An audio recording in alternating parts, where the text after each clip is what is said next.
Throughout its passage, President Bush and Senator Obama worked in tandem to get Congress to pass the bill without even having time to read it, despite the fact that in major polls, 98% of the American people were against the bill. The leadership in both parties were for it. And I really want to commend Barack Obama, because as we were involved in the this and that and different provisions of the bill to persuade people, he really gave them confidence that this was the right decision for the American people, even though it wasn't, in our view, a great bill for them to vote on. I want to take a particular moment to also thank an individual who's not here, and that is Barack Obama, who made numerous calls not only to all of us, but to members of our caucus, and helped us gather the votes on the Democratic side to pass this legislation.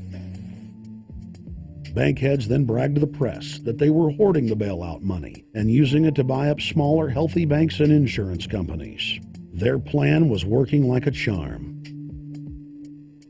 Next, the central bankers loaned the federal government back $787 billion of our own money at interest for President Obama's so-called stimulus package.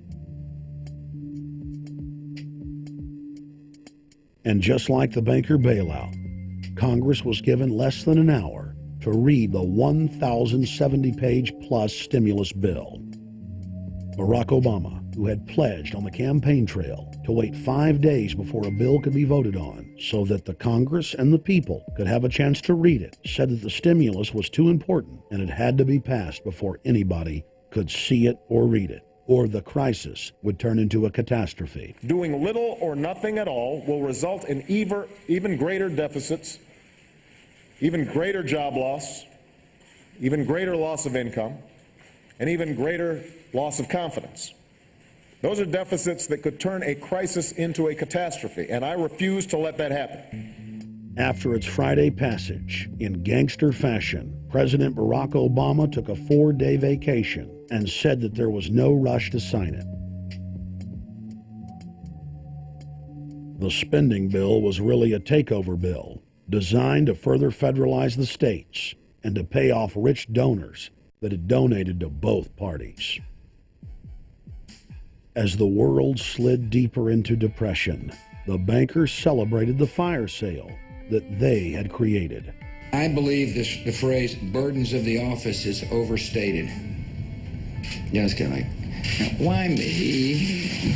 Oh, the burdens, Why did the financial collapse have to happen on my watch? It's just pathetic, isn't it? Self-pity.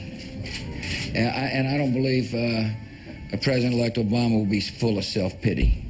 With their access to unlimited fiat capital, they could now buy up sectors of the world economy not already controlled by them.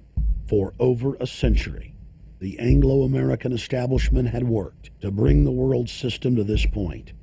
Artificially engineered global bankruptcy. In an address before the Trilateral Commission in June of 1991, David Rockefeller laid out the elite's ultimate goal. The supranational sovereignty of an intellectual elite and world bankers is surely preferable to the national autodetermination practiced in the last centuries. Now that the bankers were holding the world hostage, they issued their ultimatum. The only solution to restart the global economy would be to set up a planetary government ruled by a new Bank of the World, a Bank of the World owned and controlled by them. Suddenly, hundreds of prominent publications announced the solution, the people's only salvation. Time magazine, in an article titled "The New World Order," said that the new super bank would control the world's currencies and set interest rates, and that the new bank would, quote, knock the heads of bad countries like the United States. At a meeting of central bank heads and finance ministers dubbed Bretton Woods II, the plan for world government was unveiled by the very bankers that had engineered the collapse. Formerly sovereign countries would now pay their taxes directly to the banking cartel. Hundreds of new carbon taxes, controlling every facet of human activity, would only be the beginning. Now all the elite had to do was to sell the public on accepting the final phase of their takeover. And it's Obama's job to sucker the public into standing down so the bankers' agenda can move forward unhindered. Never before in U.S. history has the media gotten behind a president like they are behind Obama. The press has pulled out all the stops, bestowing a crown of infallibility upon Obama as the savior of the people. The elite are betting everything they've got on Obama's charisma and hoping that he can sell the world on their program of tyranny. Yes, there have been differences between America and Europe. No doubt there will be differences in the future. But the burdens of global citizenship continue to bind us together. A change of leadership in Washington will not lift this burden. In this new century, Americans and Europeans alike will be required to do more, not less.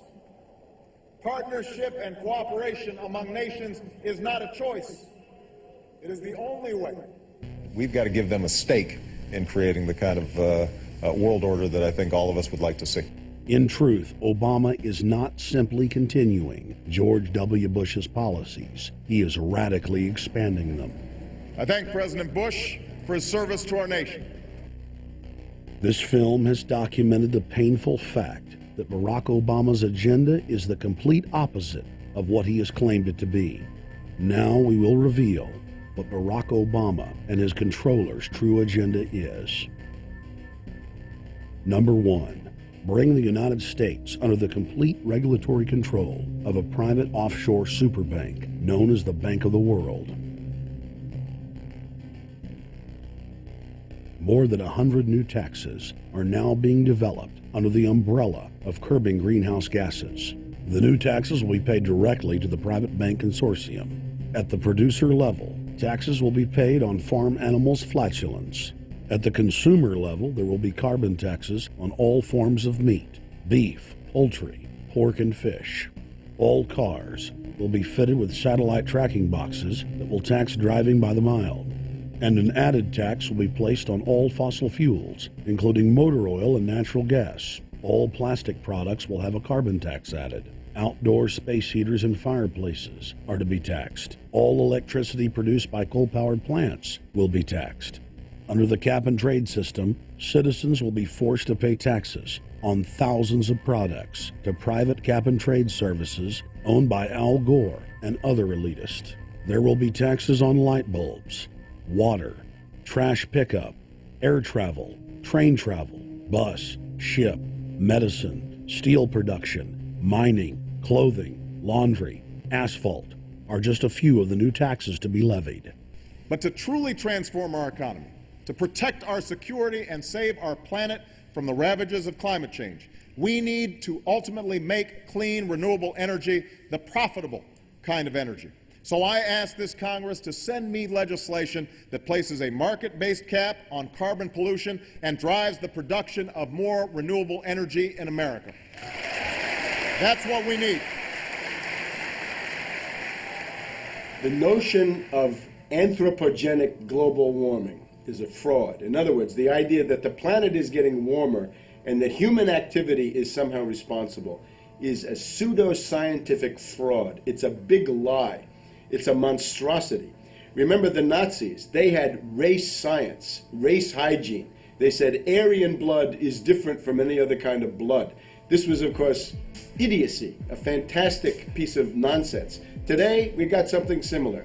Global warming caused by human activity, and the answer to that is carbon tax plus cap and trade, according to the wishes of Al Gore, Prince Charles, and basically the entire world banking community, the world oligarchy. What they're trying to do with that is to perpetuate the current system where bankers rule the world, financiers rule the world, and the rest of us get the crumbs from the table. But remember, if you try to put on cap and trade and a global warming carbon tax with the idea that you're going to save the polar bears, what you're going to do is destroy human society. You're going to cause genocide on a massive scale.